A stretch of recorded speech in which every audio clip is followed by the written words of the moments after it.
is Tuesday, September 2nd. For 2 more minutes. In my time zone anyway.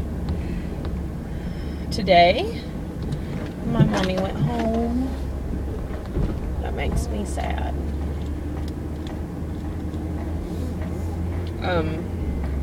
Yeah. We've shed tears today, my princess and I, and my mommy. She sent me pictures from O'Hare. She's like, I couldn't help it, I finally broke down. She got stuck in O'Hare because apparently Atlanta got some nasty weather today, and they would not let her flight leave. They boarded 2 or 3 times before they finally let them leave, and then they kept deboarding because it would get too hot. And rather than have another uproar for, holding people hostage on the plane, they let them get off after about an hour. She said it's very miserable sitting in a plane that's not running. They were all sweating and yucky and blah blah. But she finally made it home safely, and I am sad because she is far away. I love my mommy. I talked to my papa today, my mommy's daddy. He had sent Princess a little bit of birthday way back, okay, 7 years ago when she was 2, before we moved to Iowa. We would go over to visit a lot, and he would always share his off-brand Cheeto Puffs with her, and so he got her hooked on Puffs. So now that's like their thing, like Santa delivers Puffs from Papa every Christmas, and on her birthday, Papa sends Puffs, and Papa is not always aware that he does these things, but she always calls and tells him thank you, and he gets a big kick out of it. So for this birthday, he sent her a birthday card with some money to go buy her some Puffs because he didn't want Nana to have to take the Puffs on the plane. So she called today to thank him for the Puffs, and I had a really good chat with him. Papa was always a very hard man, a hard worker, a hard discipliner, Narian, an angry man, I guess.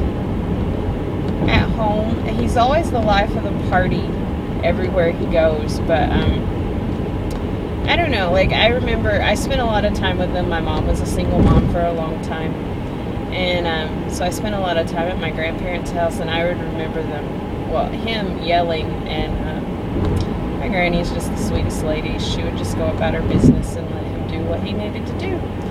And they loved each other. Obviously, they were together till my grandmother died.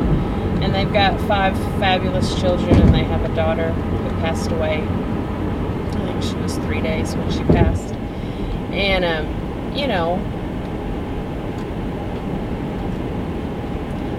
as Granny got older and got sick, he totally changed.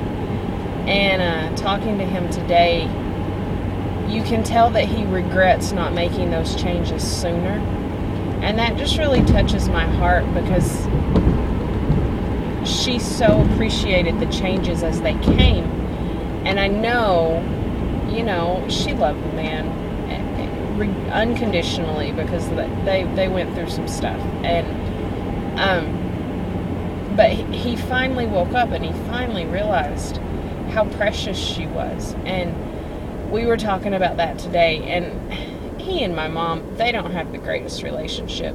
But today on the phone, he was talking about how he sees so much of Dot, my grandmother, in Carmen, my mom.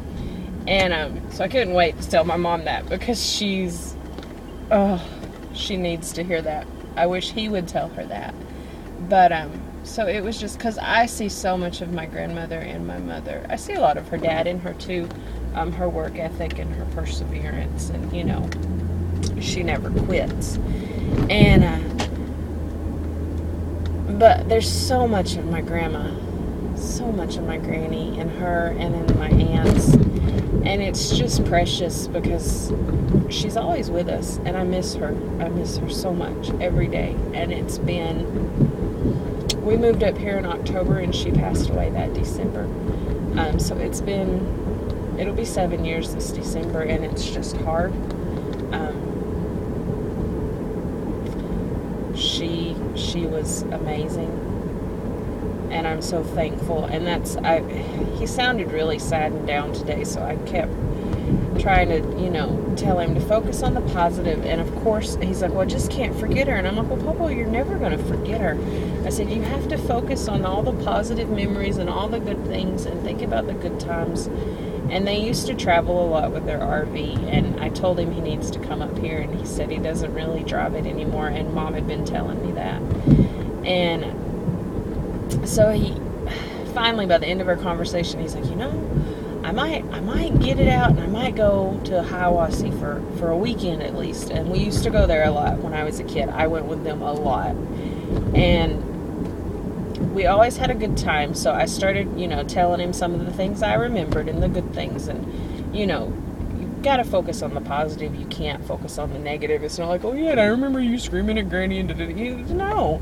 It's like, yeah, I remember we went out on the boat, and I remember this, and, sitting by the campfire. And so by the time we got off the phone, he sounded a little better. I don't know. His attitude is not the best at the moment. When we're going to be visiting, not too long, about 2 months, and he said something that alluded to the fact that, if he's still alive then. And it's like, oh, Papa, you're going to be fine. His health is good as far as I know. He doesn't go to the doctor unless we force him to for most things. He has definitely lost weight since the last time I've seen him, based on pictures I've seen on Facebook and stuff that Mom's texted me. So anyway, it's been a good day. It's been a sad day. It's been an emotional day. It is Tuesday, so yeah. And now I get to go and do some organic chemistry homework and cuddle my son and pump some milk for him and see what the night brings. Hopefully a little sleep. Bye, guys.